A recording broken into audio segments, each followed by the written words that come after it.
আসসালামু আলাইকুম প্রিয় শিক্ষার্থীরা, আশা করি তোমরা ভালো আছো আর আমি আল্লাহর রহমতে অনেক ভালো আছি।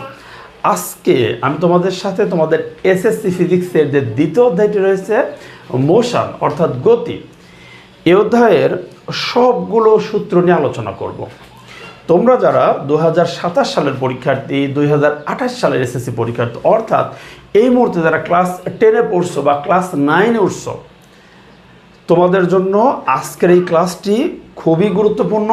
আমরা আজকে গতি অধ্যায়ের যতগুলো সূত্র আছে একটা একটা করে দেখাবো এবং ইনশাল্লাহ এই সূত্রগুলোর অ্যাপ্লাই করার চেষ্টা করব। আমরা দেখব যে এই অধ্যায় থেকে কোন ধরনের প্রশ্নগুলো তোমাদের এসএসসি পরীক্ষায় আসার মতো, অর্থাৎ সিকিউ যেগুলো হয় সেগুলো আমরা ইনশাল্লাহ আজকে দেখার চেষ্টা করব। ওকে, আশা করি পুরো ক্লাসটি জুড়ে তোমরা আমার সাথেই থাকবে। ঠিক আছে, চলো আমরা শুরু করি।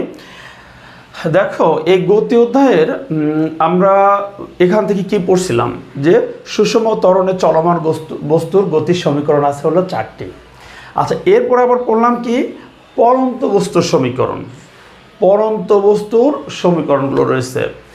এরপর আছে খাড়া উপরের দিকে নিক্ষিপ্ত বস্তুর সমীকরণ, বিচরণকাল বা উড্ডয়নকালের ইকুয়েশনটাও কিন্তু আছে এখান থেকে। এছাড়া তোমরা জেনে থাকবা যে তম সেকেন্ডের ক্ষেত্রে কিন্তু একটা সূত্র রয়েছে, সেটাও তোমাদের দেখাবো। এবং এখান থেকে তোমরা সমবেগের ক্ষেত্রে একটা ইকুয়েশন পাবা, S=VT, এটা পাবা। যে প্রথম যেটা সুষম ত্বরণে চলমান বস্তু, আমরা সুষম ত্বরণ দেখব কি যে একটা বস্তু যদি ইউনিফর্ম অ্যাক্সেলারেশন বা সুষম ত্বরণে চলতে থাকে, অর্থাৎ সময়ের সাথে তার বেগ বাড়ায় দিবে। যত সময় যাবে সময়ের সাথে বেগ বৃদ্ধির হারকে আমরা কি বলি? এটা হলো ত্বরণ বলি। কিন্তু সময়ের সাথে বেগ বৃদ্ধি যদি একই হারে হতে থাকে তখন সেটাকে আমরা বলি সুষম ত্বরণ। ওকে, তাহলে আমরা সুষম ত্বরণের ক্ষেত্রে 4টা সমীকরণ পাবো। কি কি পাবো দেখো, আমি তোমাদের জন্য একটু লিখি যে সুষম ত্বরণে চলমান বস্তুর সুষম ত্বরণে, ওকে দেখা যাচ্ছে সুষম ত্বরণে। আচ্ছা শোনো, সুষম ত্বরণ যেটাকে বলছি এটাকে কিন্তু তুমি সমত্বরণও বলতে পারো। ঠিক আছে, তাহলে সুষম ত্বরণ বা সমত্বরণে চলমান বস্তুর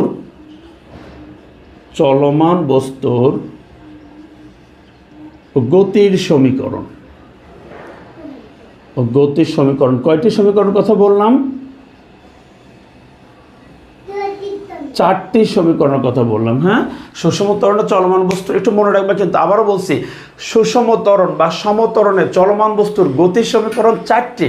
সেই 4টি সমীকরণ কি কি দেখো, প্রথমটা হলো V = U + AT, V = U + AT।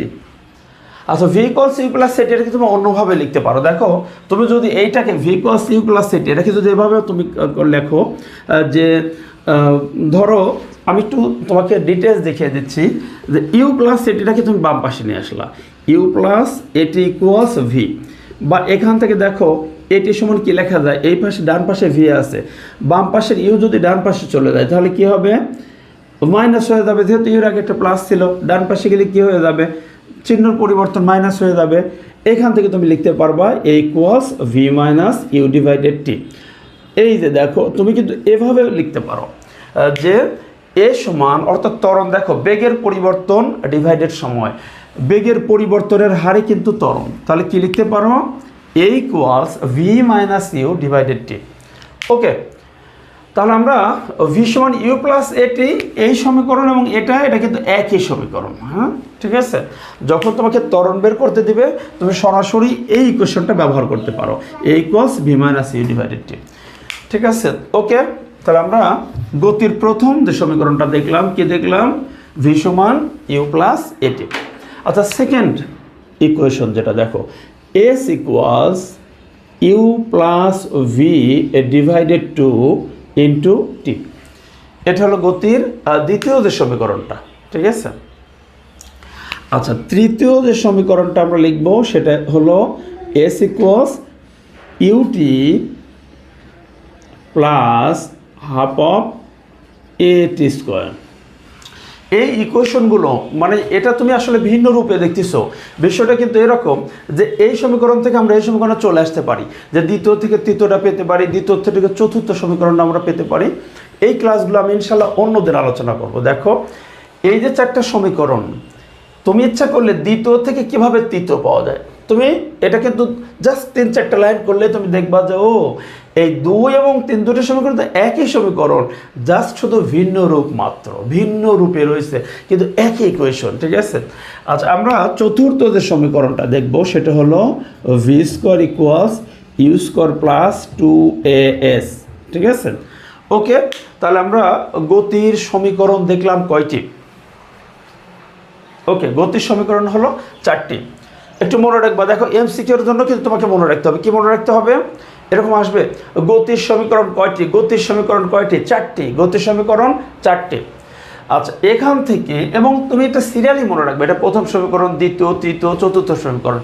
আমি একবার তোমাদের পড়ে দিচ্ছি। দেখো, প্রথম সমীকরণটা ছিল ভি ইকুয়ালস ইউ প্লাস এটি। গতির প্রথম সমীকরণ কি? ভি সমান ইউ প্লাস এটি। আর দ্বিতীয় সমীকরণটা হলো S equals U plus V divided 2 into T. আচ্ছা, গতির তৃতীয় সমীকরণ হলো S equals UT plus half AT square. চতুর্থটা হলো V square equals U square plus 2as। Okay, এবার আমরা গতির সমীকরণ এখান থেকে আরও একটু কথা বলি। আসলে আমি দেখো একটু পড়াতে গেলে ডিটেলস না বললে হয় না। ঠিক আছে, কারণ কি আমরা যদি কমপ্লিটলি না বুঝি তাহলে অঙ্কগুলো কীভাবে করব। ঠিক আছে, তাহলে আমি একটু এখান থেকে আরেকটু ডিটেলস বলি। তোমাকে যদি প্রশ্ন করে গতির সমীকরণ কয়টি, উত্তর হলো 4টি। আচ্ছা, এবার প্রশ্ন যে এই যে গতির সমীকরণ 4টি, প্রত্যেকটি সমীকরণে রাশি কয়টি? অর্থাৎ প্রত্যেকটি মানে হলো এক একটি সমীকরণে কতটি রাশি রয়েছে। দেখো, প্রথম সমীকরণের মধ্যে রাশি কয়টি? প্রথম সমীকরণের মধ্যে 4টি রাশি রয়েছে। কি কি? এই দেখো, ভি হলো শেষ বেগ। আমরা এখান থেকে কি বলতে পারি? ভিটা হলো আমাদের শেষ বেগ, ভি হলো ফাইনাল ভেলোসিটি। আচ্ছা, ইউটা কি? ইউ হলো ইনিশিয়াল ভেলোসিটি। ঠিক আছে, ইউটা হলো আদি বেগ। ইউটা কি মনে রাখবা? ইউ হলো আদি বেগ। ওকে, আচ্ছা, এ কি? এ হলো অ্যাক্সিলারেশন বা ত্বরণ। এ হলো আমরা একে আমরা মনে রাখতে পারি ত্বরণ বা মন্দন মনে রাখতে পারি। এটা হলো ত্বরণ বা একে বলতে পারবো আমরা মন্দন, অ্যাক্সিলারেশন আর ডেসিলারেশন। এ আচ্ছা, এরপরে দেখো টিকে আমরা কি বলবো? টি হলো সময়। আচ্ছা দেখো তো, তাহলে তোমাকে যদি প্রশ্ন করে গতির প্রত্যেকটি সমীকরণ, মানে গতির এক একটি সমীকরণে রাশি কতটি করে? আচ্ছা, গতির প্রথম সমীকরণটা আমরা দেখতেছি। প্রথম সমীকরণের মধ্যে রাশি আছে হলো 4টি রাশি আছে। দেখো, ভি একটা, এই যে ভি একটা রাশি, ইউ 2টা রাশি, এ 3টা রাশি, টি 4টা রাশি। তাহলে গতির এক একটি সমীকরণ বা প্রত্যেকটি সমীকরণে রাশি আছে হলো 4টি করে। আচ্ছা, মনে হচ্ছে স্যার ঠিক আছে, এটা দেখালেন, অন্য একটা সমীকরণ দেখান। আমরা চতুর্থ সমীকরণটা দেখি। দেখো, ভি একটা রাশি, ইউ একটা রাশি 2টা, এ একটা রাশি 3টা, এস একটা রাশি 4টা। তাহলে দেখো, এরকম যে কোনো সমীকরণ দিকে তুমি তাকাও, দেখো এখানে তৃতীয়টা এস একটা রাশি, ইউ একটা 2টা, টি একটা 3টা, এ একটা 4টা। তাহলে গতির প্রতিটি সমীকরণের রাশি 4টা করে আছে। তোমরা কিন্তু এটা ভালোভাবে মনে রাখবো, তোমাদের কিন্তু এমসিকিউ আসে যে গতির প্রতিটি সমীকরণের রাশি কয়টি। ওকে, এখন প্রশ্নটা যদি বলা হয়, আচ্ছা গতির মোট সমীকরণ মানে 4টা সমীকরণ মিলে কয়টা রাশি? এবার কিন্তু আবার দেখো প্রশ্নটা কিন্তু একটু আলাদা হয়ে গেল, যে গতির মোট সমীকরণ কয়টা? 4টা। এই 4টা সমীকরণ মিলে কতটা রাশি আছে? তাহলে এবার কিন্তু একটু মনে রাখবা, বা তোমরা একটু চিন্তা করো তো, গতির এই 4টা সমীকরণের ভেতরে মোট কতটি রাশি রয়েছে? মোট কিন্তু 5টা রাশি রয়েছে। ঠিক আছে, কিভাবে? দেখো, এইখান থেকে আর একটা রাশি তুমি খুঁজে পাবা। এই যে দেখো, 4টার পর আর একটা রাশি কি পাবা? সেটা হলো এস, যেখানে এসকে বলা হচ্ছে সরণ। ঠিক আছে, বা আমরা এটাকে অতিক্রান্ত, সরণের যে মান অতিক্রান্ত দূরত্ব এটা বলবো। ঠিক আছে, ওকে, তাহলে দেখো এখান থেকে আমরা 4টা সমীকরণ দেখতে গিয়ে কতগুলো প্রশ্নের সম্মুখীন হচ্ছে। কি হচ্ছে? যে গতির মোট সমীকরণ কতটি? উত্তর 4টি। গতির 4টি সমীকরণের মধ্যে রাশি কতটি? রাশি আছে হলো মোট 5টি রাশি আছে। এবং তুমি একটা মজার ব্যাপার হলো, এই 5টা রাশিকে তুমি মনে রাখার জন্য এটা ব্যবহার করতে পারো। দেখো, এস ইউ ভি এ টি, সুভাত, এই ধরনের একটা শব্দ তুমি মনে রাখতে পারো, সেটা কি? সুভাত, SUVAT, SUVAT, সুভাত, সুভাত। ঠিক আছে, দেখো SUVAT, সুভাত। গতির মোট সমীকরণের মধ্যে এই 5টি রাশি রয়েছে। ঠিক আছে, কি কি আছে? SUVAT। তাহলে দেখো মনে রাখার জন্য যে টিপসটা সেটা হলো SUVAT, সুভাত। ঠিক আছে, ওকে। তো এটা কিন্তু একটু তুমি ভালো করে মনে রাখো। আমি কিন্তু ক্লাস শেষে যখন অঙ্ক করাবো, মানে এই ধরো এই সূত্রগুলো শেখানোর পরে যখন আমি এখান থেকে সিকিউ করাবো, তখন কিন্তু আমি এটা তোমাদেরকে ধরবো। ঠিক আছে, যে এবং দেখবে কাজে লাগবে, এইটা কাজে লাগবে তুমি। ঠিক আছে, তাহলে আমরা গতির 4টা সমীকরণ দেখলাম এবং এখান থেকে একটু বেশ কিছু ডিটেলস আলোচনা করলাম। কেন আলোচনা করলাম? যেন আমরা এখান থেকে শুধু সিকিউ না, MCQ যা যা আছে সেগুলো যেন পারি। ঠিক আছে, ওকে। এবার আমরা দেখব যে সুষম ত্বরণে চলমান বস্তুর পরে পরন্ত বস্তুর জন্য আবার ইকুয়েশন পাবো। ঠিক আছে, দেখো পরন্ত বস্তুর সমীকরণ। ঠিক আছে, একটু মনোযোগ দিয়ে দেখো, কি দেখবা এবার? পরন্ত বস্তুর সমীকরণ, পরন্ত বস্তুর সমীকরণ। তোমরা দেখো নাম শুনে থাকবে যে বিজ্ঞানী গ্যালিলিও, ইতালির বিজ্ঞানী, তিনি কি করেন?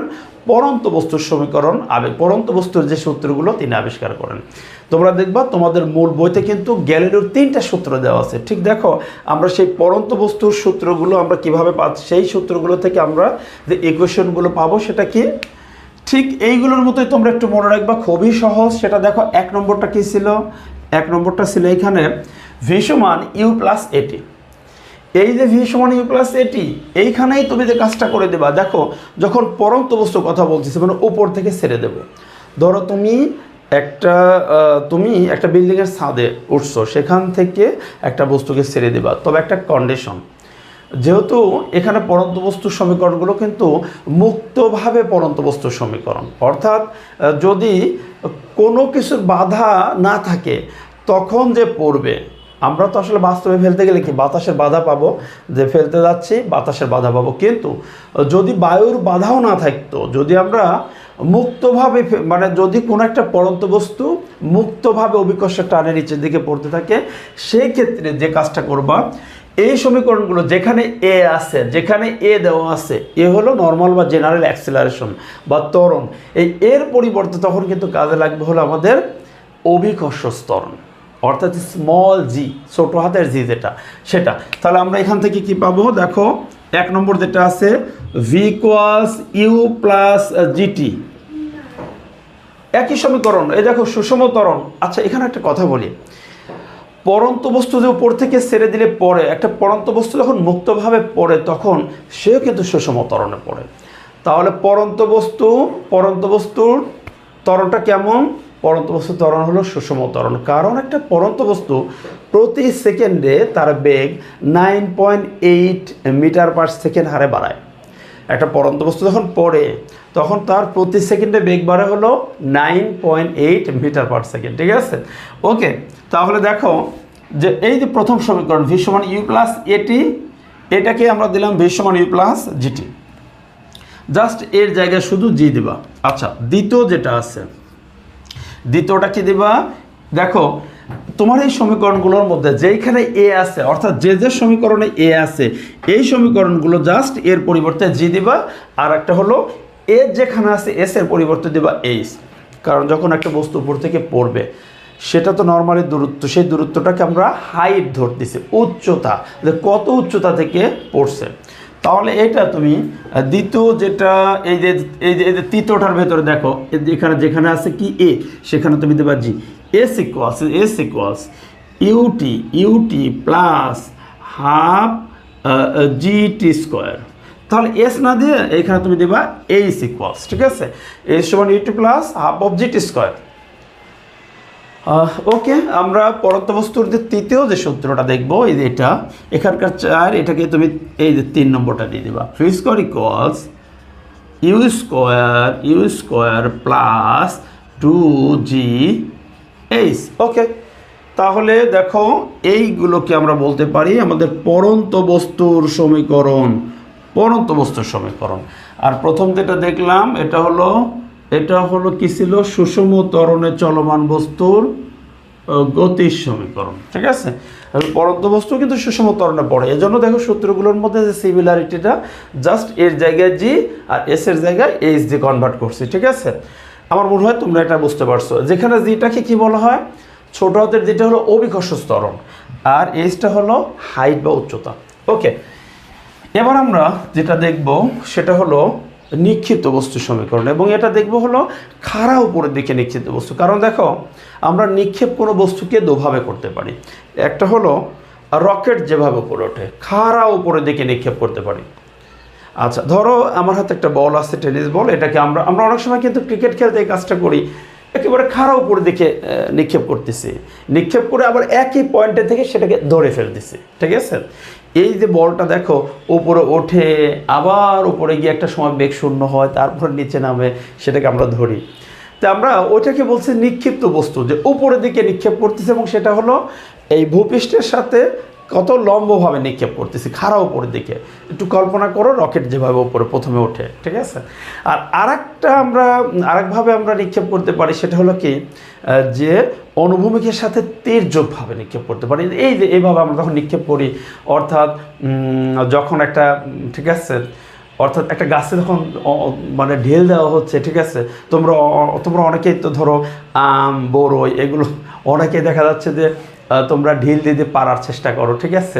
এরকম যে ঢিলটা যখন এইভাবে দাও, তাহলে কি হচ্ছে, ভূমির সাথে কত ডিগ্রি কোণে, ভূমির সাথে কিন্তু এটা তীর্যকভাবে তোমরা নিক্ষেপ করতেছো, অর্থাৎ 90 চেয়ে কম ডিগ্রি কোণে, যে এইভাবে দেখো ভূমির সাথে তোমরা কি ইউজ করতেছো, খাড়া উপর মানে হলো লম্বভাবে, যেটাকে আমরা বলছি খাড়া উপরে, এটাকে বলছি খাড়া উপরে। আর একটা হলো কি, তীর্যকভাবে নিক্ষেপ করতেছে, এই দেখো অ্যাঙ্গেলটা, তো এটাকে আমরা বলতেছি কি, যে তীর্যকভাবে নিক্ষেপ, ঠিক আছে।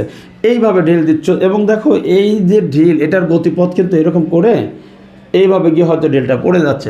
তা আমরা এগুলো পড়বো হচ্ছে যে এগুলো এইচএসসি লেভেলে গেলে দেখবো যে তীর্যকভাবে যে নিক্ষিপ্ত বস্তু, এটাকে আমরা প্রজেক্টাইল বা প্রাস বলে ডাকি। তো এটা কিন্তু, এই বিষয়টা কিন্তু নবম দশম শ্রেণীর সিলেবাসে কিন্তু তোমাদের এই প্রাস বা প্রজেক্টাইল অর্থাৎ তীর্যকভাবে নিক্ষিপ্ত বস্তু নিয়ে আলোচনা নেই। সো আমরা এটা এখন শিখতে চাচ্ছি না, শুধুমাত্র আমরা দেখব যে খাড়া উপরে নিক্ষিপ্ত যে বস্তু, সেইগুলো নিয়ে আমরা এখন সূত্রগুলো দেখব। দেখো, তাহলে আমরা পরন্ত বস্তুর যে কোশ্চেনটা দেখছি, এইগুলোতে দেখো পরন্ত বস্তুর এই সমীকরণগুলোরই এই যে ভেতরে ভেতরে জাস্ট খালি মাইনাস দিয়ে দেবা, প্লাসের জায়গায় মাইনাস দিয়ে দিলে হয়ে যাবে কি, খাড়া উপরের দিকে নিক্ষিপ্ত বস্তুর গতির সমীকরণ, ঠিক আছে। তাহলে আমরা এটা একটু দেখি। দেখো, তাহলে আমি এখানে লিখি যে, এইখানে একটু লিখি যে খাড়া উপরে নিক্ষিপ্ত বস্তুর গতির সমীকরণ, ঠিক আছে। খাড়া উপরে নিক্ষিপ্ত বস্তুর, খাড়া উপরে নিক্ষিপ্ত, খাড়া উপরে নিক্ষিপ্ত বস্তুর গতির সমীকরণ, গতির সমীকরণ। ওকে, আচ্ছা, খাড়া উপরে নিক্ষিপ্ত বস্তুর জন্য গতির সমীকরণ আমরা জাস্ট পরন্ত বস্তুর সমীকরণগুলোর ভেতরে মাইনাস দিয়ে দেবো। তাহলে এখান থেকে প্রথমটা দেবো V equals U minus GT. আচ্ছা, সেকেন্ড যেটা আছে এটা কি আছে, এস ইকুয়াল ইউটি। আচ্ছা, তাহলে দেবো কি, H equals UT minus half of GT square. আচ্ছা, তৃতীয়টা দেব V square equals U square minus 2জি এইচ। ওকে, তা আমার মনে হয় যে খাড়া উপরের দিকে নিক্ষিপ্ত বস্তুর গতির সমীকরণ তোমাদের সমস্যা নাই, এগুলো তোমরা বুঝতে পারবা, ঠিক আছে। আচ্ছা, এবার আমরা দেখব যে এবং এখান থেকে আর একটা কথা বলে দেখো, আসলে একটা জিনিস পড়াইতে গেলে অনেক কিছু চলে আসে। আচ্ছা, তোমরা যখন অঙ্ক করবা তখন দেখো পরন্ত বস্তুর সমীকরণগুলোতে যে জিনিসটা অবশ্যই মনে রাখতে হবে, সেটা হলো কি, পরন্ত বস্তুর আদিবেগের বেলায় তুমি শূন্য ধরবা। পরন্ত বস্তুর কি আদিবেগটা হলো, পরন্ত বস্তুর আদি বেগ দিবা 0, আর নিক্ষিপ্ত বস্তুর শেষ বেগ দিবা 0। আবার একটু বলি, এই পরন্ত বস্তুর এই তিনটা সূত্রের বেলায় তোমরা কি কাজ করবা, ইনিশিয়াল ভেলোসিটি দেখো, আদি বেগ, আচ্ছা দেখি তো দেখা যাচ্ছে কিনা, ঠিক আছে দেখা যাবে। এই ক্ষেত্রে তুমি কি কাজ করবা, ইউ সমান ধরবা 0 আর জি এর মানটা ধরবা 9.8, ঠিক আছে। এই দুইটা মান কিন্তু তোমাদের জানাই থাকবে সব সময়। তাহলে দেখো দেখো যে যখন তুমি পরন্ত বস্তুর সূত্র ব্যবহার করবা তখন দুইটা রাশি কিন্তু তোমার পরিচিত রাশি, জানা রাশি। একটা ইনিশিয়াল ভেলোসিটি ইউ ইকুয়ালস 0, আর আরেকটা হলো জি এর ভ্যালুটা হলো স্ট্যান্ডার্ড যে ভ্যালুটা 9.8 মিটার পার সেকেন্ড স্কোয়ার। ঠিক আছে, ওকে। আচ্ছা, এইবার খাড়া উপরে নিক্ষিপ্ত বস্তুর ক্ষেত্রে কি করবা? দেখো তুমি যখন একটা বস্তুকে খাড়া উপরে নিক্ষেপ করো, হাত থেকে যখন ছুঁড়ে দাও, এই টাইমে কিন্তু এই বস্তুর বেগ থাকে ম্যাক্সিমাম, মানে সর্বোচ্চ বেগ। এরপরে বস্তু যখন আস্তে আস্তে উপরে ওঠে তখন কি হয়? আস্তে আস্তে একটা বস্তু যখন উপরে উঠতে থাকে তখন তার বেগটা কমতে থাকে। কারণ দেখো এই যে বস্তু যখন উপরে উঠছে, পৃথিবী টানে নিচের দিকে, তারপরেও বস্তুকে যেহেতু একটা ফোর্স দেওয়া হয়েছে, সে পৃথিবীর অভিকর্ষ বলের বিরুদ্ধে কিন্তু একটু উপরে ওঠে। আচ্ছা, তবে ধীরে ধীরে তার ভেলোসিটি কমতে থাকে, কমতে কমতে একটা সময় দেখো ওই উপর দিকে তাকাতে তাকাতে দেখো কি বেগটা 0 হয়ে গেছে, অর্থাৎ বস্তু থেমে গেছে। থেমে গেছে, তারপর কিন্তু বস্তু নিচে পড়ে। ঠিক আছে। আচ্ছা, এই যে বস্তু ম্যাক্সিমাম হাইটে গিয়ে থেমে যায়, তার মানে কি হয়ে যায়? বস্তুর শেষ বেগ ভি এর মানটা 0 হয়ে যায়। তাহলে খাড়া উপরে নিক্ষিপ্ত বস্তুর ক্ষেত্রে তুমি কি পাবা? ভি কোয়াস 0 এবং জি এর মানটা পাবা 9.8 মিটার পার সেকেন্ড স্কোয়ার। ওকে, তাহলে এই দুটা কিন্তু তোমার কাছে সবসময় জানাই থাকবে। ওকে, এখন আমরা একটু পরে এই সকল আমরা এই সূত্রগুলো কিন্তু ব্যবহার দেখব, যে এই সূত্রগুলো আমরা কোথায় ব্যবহার করি। ঠিক আছে। আচ্ছা, আমরা দেখো সমবেগে চলমান বস্তুর গতির সমীকরণ দেখব, যে একটা বস্তু যদি এখান থেকে আরেকটা সমীকরণ দেখে যায়, সেটা হলো টাইম অফ ফ্লাইট বা উড্ডয়নকাল বা বিচরণকালের সমীকরণটা দেখো। আচ্ছা, কোনো বস্তুকে যখন আমরা খাড়া উপর দিকে নিক্ষেপ করি, উপরে উঠতে যে সময়টা লাগে, এটাকে বলা হয় উত্থানকাল। আচ্ছা, আবার উপর থেকে নিচে পড়তে এটাকে বলা হয় পতনকাল। আর এই উত্থানকাল আর পতনকালের যে সমষ্টি সেটাকে বলা হয় বিচরণকাল। ঠিক আছে। তাহলে বিচরণকালের সমীকরণটা কি হবে? আচ্ছা, বিচরণকালের সমীকরণটা আমরা দেখব, তার আগে একটু উত্থানকাল এগুলো একটু দেখে আসি, পতনকাল কেমন। আচ্ছা দেখো, এখান থেকে একটু বিশ্লেষণ করুন। প্রথম যে সমীকরণটা তোমরা দেখতেছ, খাড়া উপরে নিক্ষিপ্ত বস্তুর কি আছে? V equals U minus GT. আচ্ছা দেখো তো, এই সমীকরণটাকে আমরা একটা ভিন্ন রূপ দিতে পারি কিনা। প্রথম সমীকরণটা কি আছে? V equals U minus GT. আচ্ছা, এটাকে আমরা এভাবে লিখতে পারি, যেহেতু নিক্ষিপ্ত বস্তুর ক্ষেত্রে ভি 0, ভি এর মান কত? অর্থাৎ শেষ বেগটা 0। নিক্ষিপ্ত বস্তু উপরে উঠতে উঠতে একটা সময় তার বেগটা কি হয়ে যায়? 0 হয়ে যায়। তাহলে আমরা শেষ বেগটাকে যদি 0 দেই, তাহলে 0 ইকুয়ালস ইউ মাইনাস জিটি। এবার দেখো, বা ওই ডান পাশে যে জিটি আছে এটাকে বামে নিয়ে আসো, তাহলে কি হয়?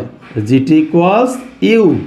সুতরাং টি সমান ইউ ডিভাইডেড জি। দেখো তো এই সমীকরণটা আমরা পাচ্ছি কিনা।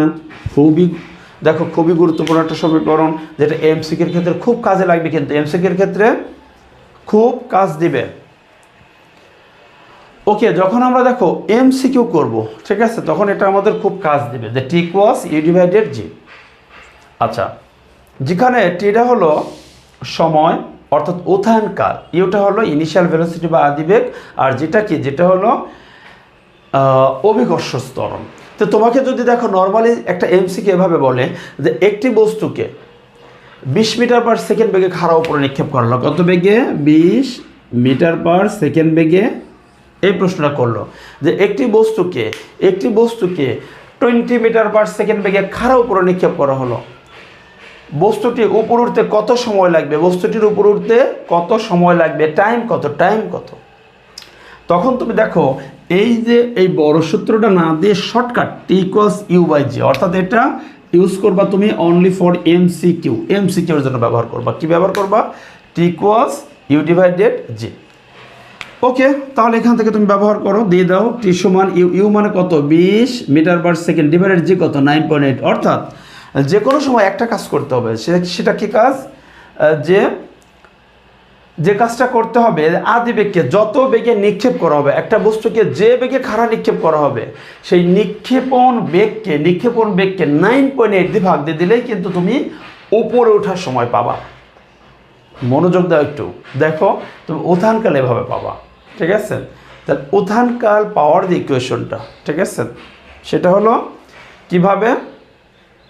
যে উত্থানকালের জন্য যে বেগে কোনো বস্তুকে নিক্ষেপ করব, যেমন দেখো 20 মিটার পার সেকেন্ড বেগে নিক্ষেপ করতেছি, সেই বেগকে 9.8 দিয়ে ভাগ দিয়ে দেবা। 9.8 দিয়ে ভাগ দিলেই সেখান থেকে তুমি কিন্তু টাইম পেয়ে যাবা। দেখো শর্টকাট, তাড়াতাড়ি। ধরো একটা বস্তুকে 50 মিটার পার সেকেন্ড বেগে খাড়া উপরে নিক্ষেপ করা হলো, উপরে উঠতে কত সময় লাগবে, সর্বোচ্চ উচ্চতে উঠতে কত সময় লাগবে? 50 ভাগ 9.8, মানে আদি বেগ, যে বেগে নিক্ষেপ করবা তাকে 9.8 দিয়ে ভাগ দেবা, যে বেগে নিক্ষেপ করবা তাকে 9.8 দিয়ে ভাগ দিয়ে দিলেই উত্তর শেষ। ঠিক আছে, তা আমার মনে হয় এটা তোমরা ধরতে পারবা। এখন দেখো এই যে টি cos u/g, এটাকে আমরা বলি উত্থানকাল। ঠিক আছে, আচ্ছা একটা বস্তু উপরে উঠতে যদি 2 সেকেন্ড লাগে, তার কিন্তু নিচে নামতে কিন্তু কি আবার 2 সেকেন্ডই লাগবে। তাহলে উত্থানকাল যদি 2 সেকেন্ড হয়, পতনকালও 2 সেকেন্ড হবে, সেখানে বিচরণকাল হবে 2 + 2 = 4 সেকেন্ড। এবার আমরা বিচরণকালের ইকুয়েশনটা যদি দেখি, দেখো তাহলে বিচরণকালকে আমরা বড় হাতে টি দ্বারা প্রকাশ করব। তাহলে দেখো বিচরণকাল, তো আমরা এটা একটু লিখি যে বিচরণকাল মানে এটা কেমন হবে, বিচরণকালকে ক্যাপিটাল টি দ্বারা প্রকাশ করব। তাহলে টি ইকুয়ালস কী হবে, দেখো ওঠার সময় কত পেলাম, u/g। আচ্ছা উপর থেকে নিচে নামার সময় কত পেলাম, সেটাও হবে u/g। তাহলে এখান থেকে দেখো জি লসাগু নিলে হবে u + u = 2u/g। এটাই কিন্তু বিচরণকালের সমীকরণ। বিচরণকাল টি সমান বা বিচরণকাল, বা এটাকে আমরা অন্য একটা নামে ডাকতে পারি কি, উড্ডয়নকাল। উড্ডয়নকাল কত পাচ্ছি, t = 2u/g।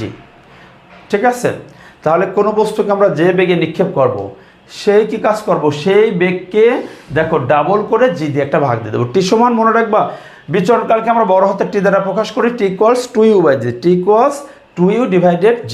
ওকে,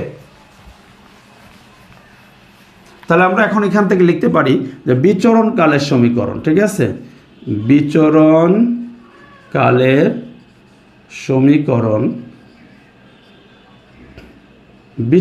সমীকরণটা কি পাচ্ছি, বিচরণকাল দেখো সেটা হলো t = 2u/g। আমার মনে হয় এখন তোমরা বুঝতে পারছো, কোনো প্রবলেম নেই। আচ্ছা আর কি সমীকরণ পাবো, ঠিক আছে, আর আমরা আচ্ছা দেখো আর কি সমীকরণ পাবো, একটা পাবো হলো যে আমরা এখন পাবো হলো, দেখো যে তম সেকেন্ডের ক্ষেত্রে একটা কোয়েশ্চেন পাবো। কি পাবো, তম সেকেন্ডের ক্ষেত্রে আমরা এটা লিখে ফেলি যে তম সেকেন্ডের ক্ষেত্রে, তম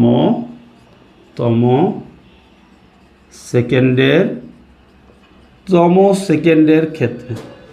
ঠিক আছে, তাহলে তম সেকেন্ডের ক্ষেত্রে আমরা কেমন ইকুয়েশন পাবো সেটা একটু দেখি। যদি দেখো আমি এখানে লিখে রাখলাম কি তম সেকেন্ডের ক্ষেত্রে, সেটা হলো তোমরা মনে রাখবা তম সেকেন্ডের ক্ষেত্রে দূরত্ব বের করে দিলে s = u + ½ a2t - 1। এটা দিয়ে তুমি তম সেকেন্ডের ক্ষেত্রে অতিক্রান্ত দূরত্ব বের করতে পারো। যে এরকম যে একটা বস্তু স্থির অবস্থা থেকে যাত্রা শুরু করছে, এখন বলছে 5ম সেকেন্ডে গেলে অতিক্রান্ত দূরত্ব কত, একটা ত্বরণের মান দেওয়া আছে। স্থির অবস্থান থেকে একটি বস্তু যাত্রা শুরু করছে 4 মিটার পার সেকেন্ড ত্বরণে, সুতরাং বস্তুটির 6ষ্ঠ সেকেন্ডের অতিক্রান্ত দূরত্ব কত, 6ষ্ঠ সেকেন্ডের ক্ষেত্রে এখানে তুমি দেবে STS, মানে তম সেকেন্ডের ক্ষেত্রে। ওকে, আমার মনে দেখো u + ½ a2t - 1, এটা দিলে কিন্তু হয়ে যাবে। আচ্ছা আমার মনে হয় এই তো এই সমীকরণগুলো আছে। ও আর একটু কথা বলে আরেকটু সমীকরণ পাবা তোমরা। আচ্ছা আমি একটু ফ্যান দিচ্ছি, গরম। ঠিক আছে, ওকে, একটু সাউন্ড হতে পারে। ঠিক আছে, আমরা এবার শুরু করি। যে আমাদের এইখান থেকে দেখো খাড়া উপরে নিক্ষিপ্ত বস্তু, উপরে নিক্ষিপ্ত বস্তু সমীকরণ তো দেখছোই। আচ্ছা এইখান থেকে আমরা আরেকটা শর্টকাট সূত্র তৈরি করি, এমসিকিউর জন্য তোমাদের সুবিধা হবে। দেখো লাস্ট যে সমীকরণটা কি ছিল, v² = a² - 2gh। কি ছিল, v² = u² - 2gh। আচ্ছা এই সমীকরণটাকে দেখো আমি কি লিখতে পারি, v² = u² - 2gh। আচ্ছা ভিটা কত, যেহেতু খাড়া উপরে নিক্ষিপ্ত বস্তুর শেষ বেগটা 0 হয়, তাহলে v0 মান বসিয়ে দাও, u² - 2gh।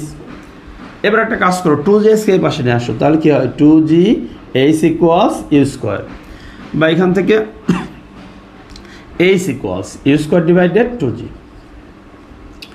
এই দেখো তুমি এটা কিন্তু এমসিকিউর জন্য ব্যবহার করতে পারো, খুব ভালো হবে। সেটা হলো তোমাকে যখন প্রশ্ন করবে একটি বস্তুকে 20 মিটার পার সেকেন্ড বেগে খাড়া উপরের দিকে নিক্ষেপ করা হলো, 20 মিটার পার সেকেন্ড বেগে খাড়া উপরে নিক্ষেপ করা হলো, সর্বোচ্চ কত উচ্চতায় উঠবে, কত উচ্চতায় বস্তুটি উঠবে, তখন কি করবা 20 স্কোয়ার অর্থাৎ ইউ স্কোয়ার ডিভাইডেড 2g, তার মানে কি এই 20-এর উপরে স্কোয়ার দিয়ে 19.6 মানে 19.6 দিয়ে ভাগ দিয়ে দিবা। তাহলে যে কোনো সময় যত বেগে নিক্ষেপ করতে বলে সেই বেগকে বর্গ করে 19.6 দিয়ে ভাগ দিতে হবে, তাহলে উচ্চতা বের হবে। মানে ম্যাক্সিমাম হাইট বের করার যে সূত্রটা দেখো এইচ ম্যাক্স, এটা হলো ইউ স্কোয়ার ডিভাইডেড 19.6। এই যে এটা এমসিকিউর জন্য সব সময় যে কোনো সময় তোমাকে যখন এমসিকিউ বলবে তুমি যে বেগটা বলবে তাকে বর্গ করে 19.6 দিয়ে ভাগ করে দিলে রেজাল্ট ওকে, ঠিক আছে? তাহলে শর্টকাট কিন্তু এমসিকিউ তুমি 10 সেকেন্ডের মধ্যে পারবা। আচ্ছা, এরপরে আমরা একটু আসি। দেখো আমরা পরন্ত বস্তুর যে সমীকরণগুলো দেখছিলাম, ভি স্কোয়ার ইকুয়াল এ স্কোয়ার প্লাস 2js, এই সমীকরণ, এই যে পরন্ত বস্তুর 3টে ইকুয়েশন দেখছি। এখান থেকে তোমাকে যে কাজটা করতে হবে, দেখো পরন্ত বস্তুর যে এই যে সমীকরণ H equal UT plus half GT square, বা এই যে সমীকরণগুলো তোমরা দেখতেছো, এই সমীকরণগুলোর থেকে কিন্তু আমরা অন্য আরও সমীকরণ তৈরি করতে পারি, মানে এই সমীকরণগুলোর সাথে রিলেটেড। দেখো তোমরা গ্যালিলিওর পরন্ত বস্তুর তৃতীয় যে সূত্রটা কি পড়ছো? গ্যালিলিওর পরন্ত বস্তুর যে 3টা সূত্র তোমরা দেখবা তোমাদের মূল বইয়ের মধ্যে, এই দেখো তোমাদের যে ফিজিক্স বইটা আছে, ঠিক আছে? এই বইয়ের মধ্যে আমি তোমাদেরকে একটু বলি, যেখানে বলি তোমরা সেই পেজে চলে যাবা। তোমাদের গতি অধ্যায়ের দেখো পরন্ত বস্তুর সূত্র 48 পেজ, তোমাদের এটা হলো 26 সালের এডিশন, সেটা হলো 48 পেজটা। দেখো এখানে কি আছে, পরন্ত বস্তুর সূত্র, ল অফ ফলিং বডি, পরন্ত বস্তুর যে সূত্রগুলো। আচ্ছা, এই পরন্ত বস্তুর সূত্র দেখো তৃতীয় যেটা আছে, তৃতীয় সূত্রটা দেখে খেয়াল করো যে H is proportional T square, ঠিক আছে? কি আছে আবার বলি, দেখো এরকম কিছু লেখা আছে যে H is proportional T square, okay? আচ্ছা, H is proportional T square মানে হলো একটা, দেখো বিনা বাধায় পরন্ত বস্তুর অতিক্রান্ত দূরত্ব হলো সময়ের বর্গের সমানুপাতিক। এই তো কথা লেখা আছে। গ্যালিলিওর তৃতীয় সূত্র কি, বিনা বাধায় পরন্ত বস্তু, অর্থাৎ যদি মানে কোনো কিছুর বাধা না থাকে, তাহলে একটা পরন্ত বস্তু যখন উপর থেকে নিচে পড়ে সেটা অতিক্রান্ত দূরত্ব কত দূরত্ব হবে, সেটা হলো সময়ের বর্গের সমানুপাতিক। মানে কি, সময় যত বাড়বে দূরত্ব তত বাড়বে, তবে কিভাবে, সময়ের বর্গের সমানুপাতিক হারে। সময় যদি দ্বিগুণ বাড়ে দূরত্ব বাড়বে 4 গুণ, সময় যদি 4 গুণ বাড়ে, দেখো সময় যদি 4 গুণ বাড়ে তাহলে 4-এর উপরে বর্গ দিলে কত হয়ে যাবে, এইচটা হবে 16। তার মানে সময় যদি 4 গুণ বাড়ে দূরত্ব বাড়বে 16 গুণ, সময় যদি 5 গুণ বাড়ে তবে দূরত্ব বাড়বে 25 গুণ, সময় যদি 6 গুণ বাড়ে দূরত্ব বাড়বে 36 গুণ, ঠিক আছে? ওকে, আমার মনে হয় যে দেখো এই সমীকরণ তোমরা মনে হয় বুঝতে পারছো। এইখান থেকে আমরা একটা নতুন ইকুয়েশন তৈরি করতে পারি, ঠিক আছে? সেটা কি, সে দেখো H is proportional T square, বা এখান থেকে আমরা কি লিখতে পারি, বা এইচ সমানুপাতিক ওঠা যদি আমরা একটা সমান দেই তার ডান পাশে একটা ধ্রুবক দিব, সেই ধ্রুবক গুণন টি স্কোয়ার, বা এখান থেকে লিখতে পারি এইচ ডিভাইডেড টি স্কোয়ার নিচে নিয়ে আসো ইকুয়াল কনস্ট্যান্ট, ঠিক আছে? এটাকে দেওয়া হলো ইকুয়েশন নম্বর 1। আচ্ছা দেখো এখান থেকে তুমি, আচ্ছা যদি কি হয়, যদি একটা পরন্ত বস্তু এই উপর থেকে পড়ে তাহলে কি তার সময় চেঞ্জ হবে, হয়তো প্রথম সেকেন্ডে একরকম দূরত্ব যাবে, দ্বিতীয় সেকেন্ডে, মানে সময় পরিবর্তনের সাথে সাথে দূরত্ব কিন্তু পরিবর্তন হবে। যদি সময় T1 T2 T3 এরকম ইত্যাদি হয় তবে দূরত্ব হবে যথাক্রমে h1 h2 h3 ইত্যাদি, বা hn। আচ্ছা তাহলে সুতরাং 1 নং সমীকরণ হতে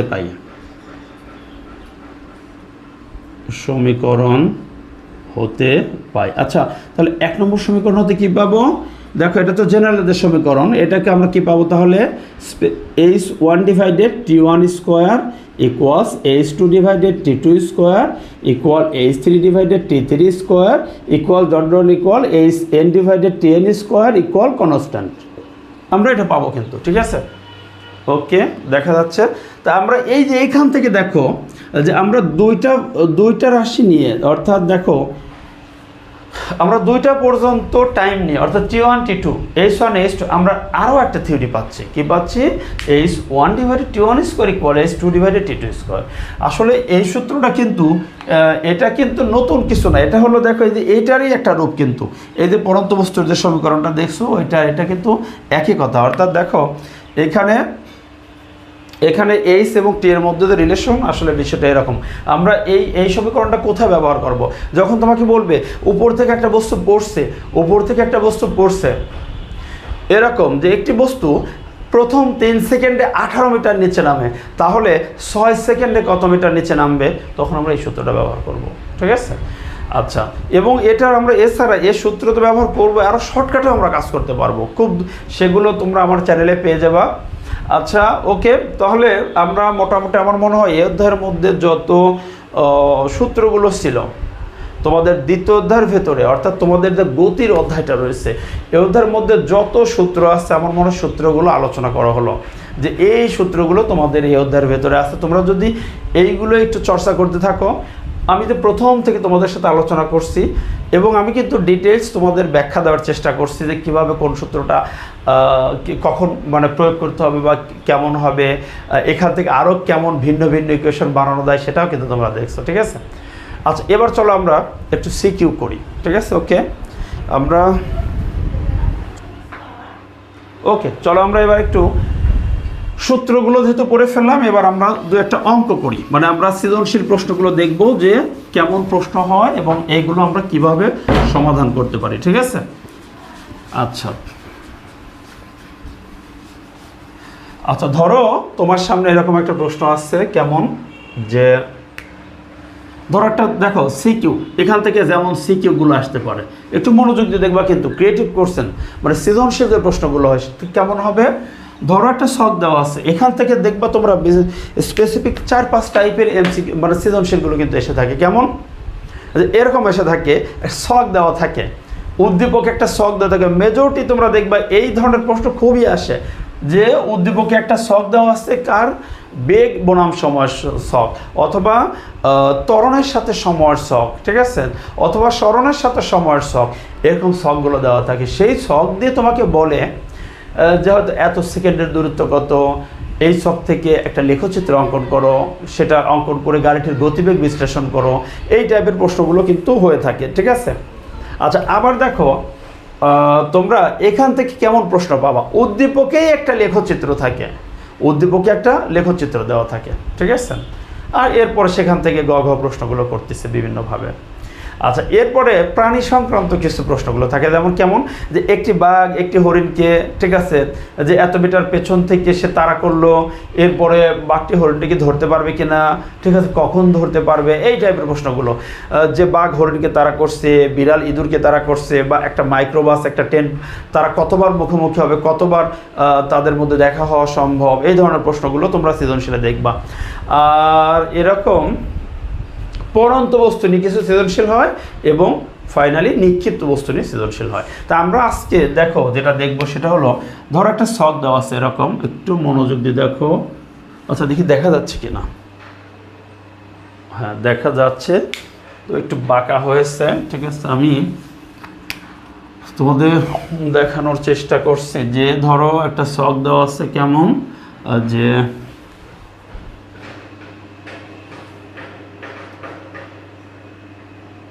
ওকে, একটা শখ দেওয়া আছে হলো এরকম, বেগ বনাম ধরো এটা হলো কিসের শখ? সাপোজ ওইখানে দেওয়া আছে হলো বেগ দেওয়া আছে, বেগটা হলো, আমি এককটা দিলাম বেগের একক মিটার পার সেকেন্ড, আর সময়ের যে এককটা এটা সেকেন্ড এককে, ঠিক আছে? সময়ের এককটা সেকেন্ড এককে। আচ্ছা, দেখো সময় যখন 0 বেগের মান 0। আচ্ছা, সময় যখন 5 সেকেন্ড বেগের মান 10 মিটার পার সেকেন্ড। আচ্ছা, সময় যখন 10 বেগের মান হলো 20। আচ্ছা, এরপরে সময় যখন 15, বেগের মান তখন 30। আচ্ছা, এরপরে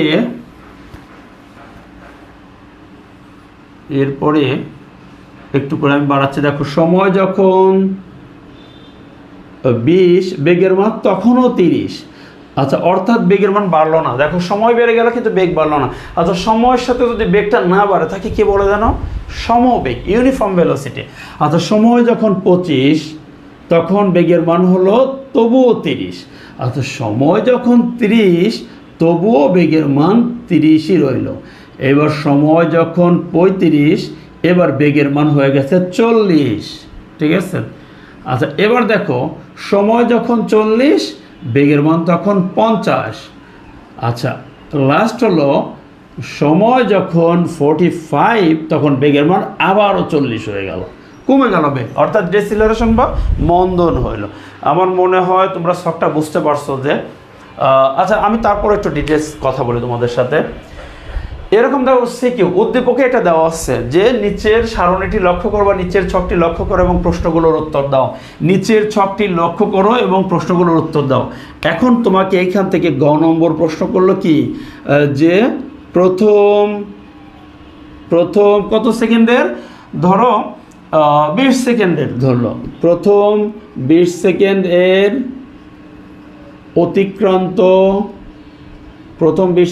অতিক্রান্ত দূরত্ব কত? দেখো তো একটু পারবা কিনা চিন্তা করো। প্রথম 20 সেকেন্ডের অতিক্রান্ত দূরত্ব কত? প্রথম 20 সেকেন্ডের অতিক্রান্ত দূরত্ব কত? আচ্ছা, যে কাজটা করবা প্রথম 20 সেকেন্ডের দূরত্ব বের করার জন্য, দেখো আগে প্রথমে এই ছকটা তোমাকে বিশ্লেষণ করতে হবে, আগে বুঝতে হবে। কিন্তু প্রথম কাজ, আগেই সৃজনশীল তুমি উত্তর করতে যাবা না যতক্ষণ তুমি কমপ্লিট এই অঙ্কের ছকটা তোমার ব্রেনে আসতে হবে। তোমাকে বুঝতে হবে আমি কোথায় গিয়ে ঠেকবো, মানে আমি শুরু করছি এখান থেকে, আমি এইখানে গিয়ে আমার অঙ্কটা সমাপ্ত করব। এইভাবে একটা প্ল্যান তোমার মাথার মধ্যে আসবে। তাহলে দেখো ছকটা একটু বুঝি। প্রথম 20 সেকেন্ডের অতিক্রান্ত দূরত্ব কত? আচ্ছা, প্রথম 20 সেকেন্ড কীভাবে যাচ্ছে? ধরো একটা গাড়ি এরকম দেওয়া আছে, গাড়িটি প্রথম 20 গাড়ির একটা বেগ সবার একটা ছক দেওয়া আছে, ঠিক আছে?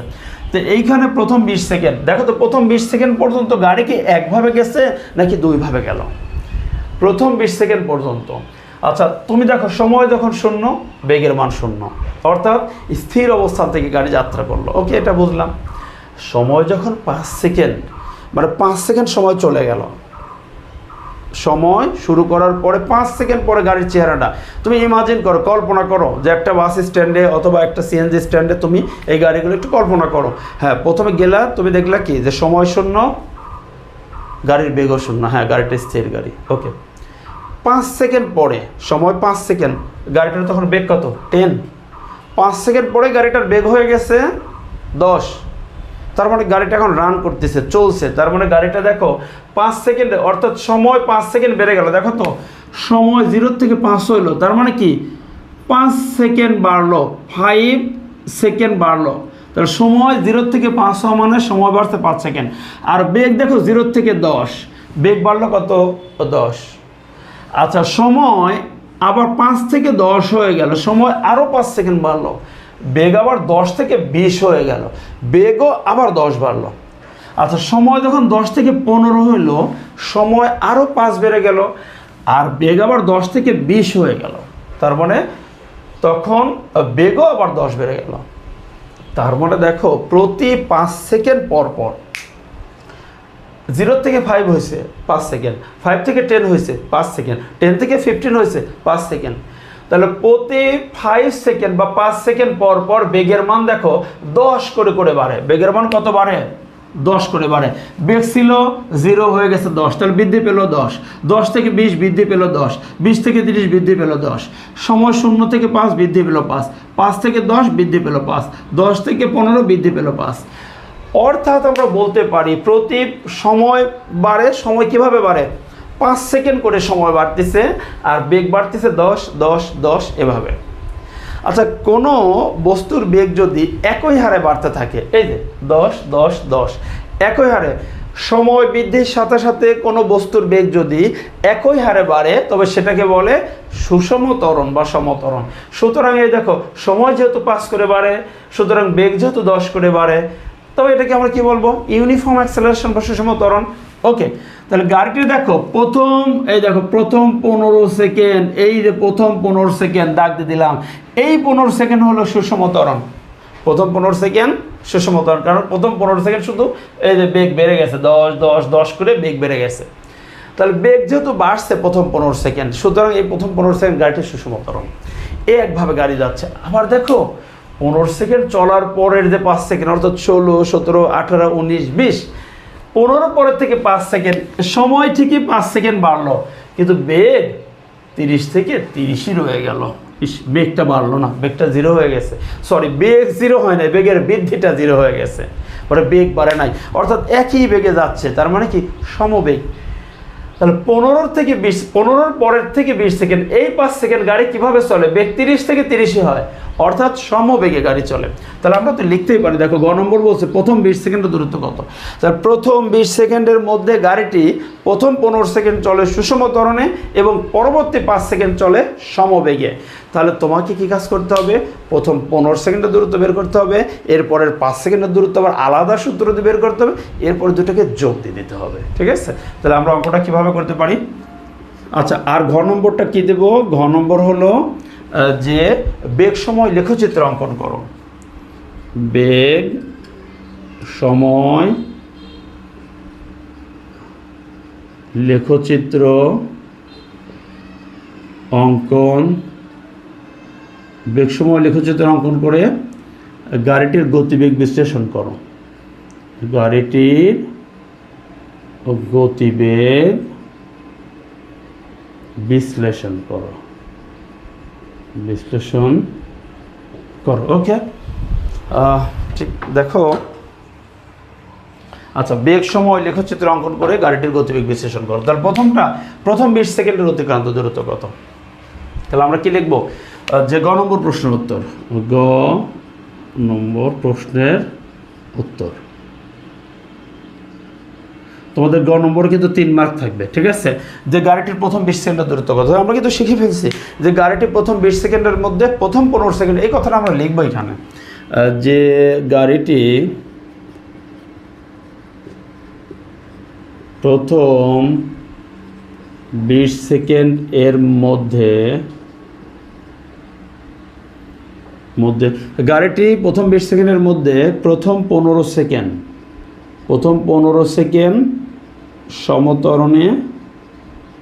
সমত্বরণে এবং পরবর্তী 5 সেকেন্ড সমবেগে চলে। ঠিক আছে? দেখো তো কথাটা বোঝো কিনা। গাড়িটি প্রথম 20 সেকেন্ডের মধ্যে, প্রথম 20 সেকেন্ডের মধ্যে গাড়িটির প্রথম 20 সেকেন্ড, এই প্রথম 20 সেকেন্ডের মধ্যে 15 সেকেন্ড চলে। গাড়িটি প্রথম 20 সেকেন্ডের মধ্যে প্রথম 15 সেকেন্ড চলে সমত্বরণ এবং পরবর্তী 5 সেকেন্ড সমবেগে চলে। আচ্ছা, সুতরাং প্রথম 15 সেকেন্ড এর ক্ষেত্রে, প্রথম 15 সেকেন্ডের ক্ষেত্রে দূরত্ব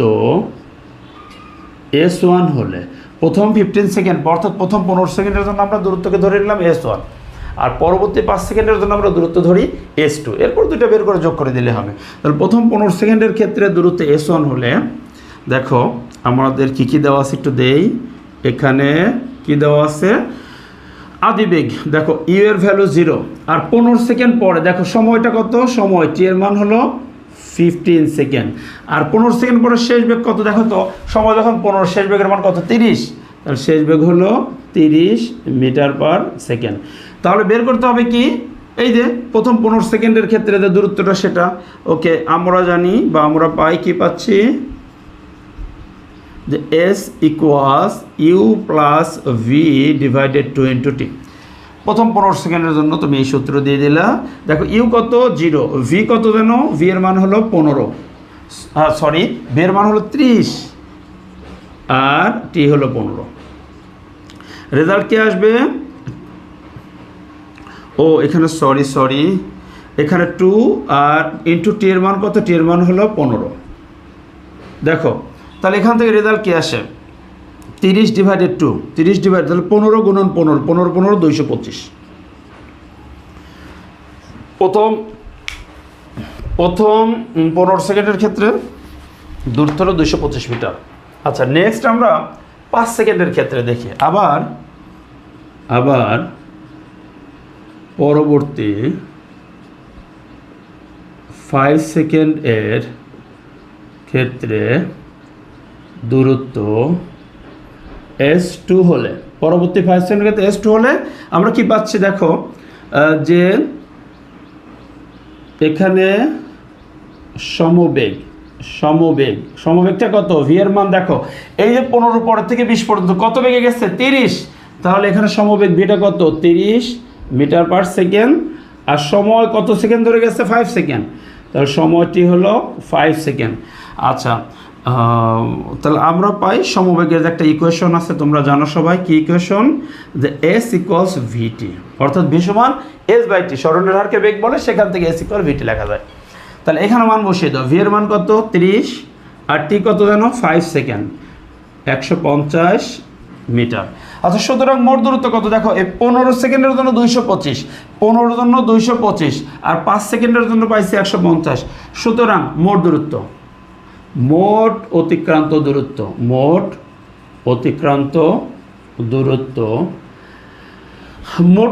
দূরত্ব এস হলে S equals S1 plus S2 সমান S1, দেখা যাচ্ছে কিনা, হ্যাঁ ওকে দেখা যাচ্ছে। S1 এর মান হবে 225 প্লাস 150, যোগ দিলে কত হয় 225 আর 150, এটা হলো 375, ঠিক আছে 225 375 মিটার। ওকে তাহলে আমরা দেখলাম যে গাড়িটির মোট অতিক্রান্ত দূরত্ব হবে, গাড়িটির মোট কত দূর যাবে, গাড়িটি দেখো 375 মিটার দূরত্ব অতিক্রম করবে এই তার প্রথম 20 সেকেন্ডের মধ্যে। বিষয়টা কি বুঝছো? ওকে আমরা এখন ঘ নম্বর যেটা আছে এটা একটু দেখব, ঘ নম্বরটা দেখেই আমরা আজকের ক্লাসটি শেষ করব। প্রায় 1 ঘন্টার কাছাকাছি হয়ে গেছে। দেখো ওকে আমি এটা কেটে দিচ্ছি। ঘ নম্বর যেটা আছে দেখো সেটা হলো বেগ সময় লেখচিত্র অঙ্কন করে গাড়িটির গতিবেগ বিশ্লেষণ করো। বেগ বনাম সময় লেখচিত্র তুমি অঙ্কন করে ফেলবা। দেখো তো কীভাবে অঙ্কন করবা, তুমি এই যে বেগ বনাম তুমি এক্স অক্ষ বরাবর অর্থাৎ অনুভূমিক অক্ষ বা এক্স অক্ষ বরাবর তুমি কী নিবা, এটা হলো সময় কি দ্বারা টি দ্বারা প্রকাশ করছে, এককটা কি সেকেন্ড। এই যে এক্স অক্ষ বরাবর সময় এবং ওয়াই এক্সিস বা ভার্টিক্যাল যেটা আছে এই বরাবর তুমি নিবা হলো কি বেগ, আর যেহেতু এটা হলো বেগ একে ভি দ্বারা প্রকাশ করে একক হলো মিটার পার সেকেন্ড এককে নেওয়া, ঠিক আছে। এবার দেখো এবং তুমি সবসময় তুমি দেখো যে এক্স অক্ষে অর্থাৎ অনুভূমিক বরাবর সময় রাখবা, অর্থাৎ এই দুইটা বেগ এবং সময়ের মধ্যে যে রাশিটা স্বাধীন রাশি কি সময়, কারণ সময়ের উপরেই বেগ নির্ভর করে, সময়ের উপরেই কোনো একটা রাশি নির্ভর করে।